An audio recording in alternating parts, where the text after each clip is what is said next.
Wengine walikula pesa ya Uhuru Kenyatta sawa sawa. Mimi najua kama katibu mkuu, pesa nyingi ambaye tulifanyia campaign ilikuwa inatoka kwa Mheshimiwa Uhuru Kenyatta. Alitusupport kihali na mali, ni ukweli. Lakini sasa si saa hii kuna mshenzi mmoja ametambua kwamba kuna ubaya ya pesa ya Uhuru Kenyatta. Nataka niulize Junet. Wewe Junet, pesa ya Uhuru ilianza kuwa mbaya siku gani? Siku ile ulikuwa unachukua hiyo pesa na hata yote hukuleta kwa chama. Ingine ulikula peke yako na mabibi yako.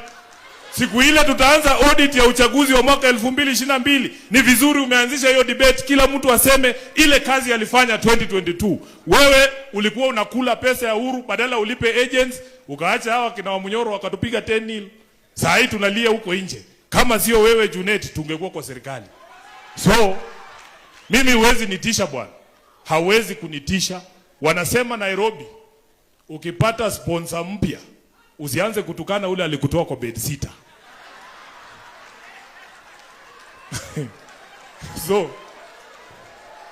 So mimi nataka nikamilie hapo. Niwaambie Mheshimiwa Gachagua, hakuna mtu ambaye ana uwezo ya kunifukuza ndani ya chama cha ODM. Wewe tulia tu.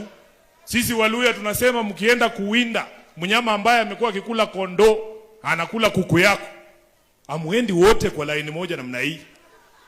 Sijui kama mnanielewa. Mnanielewa?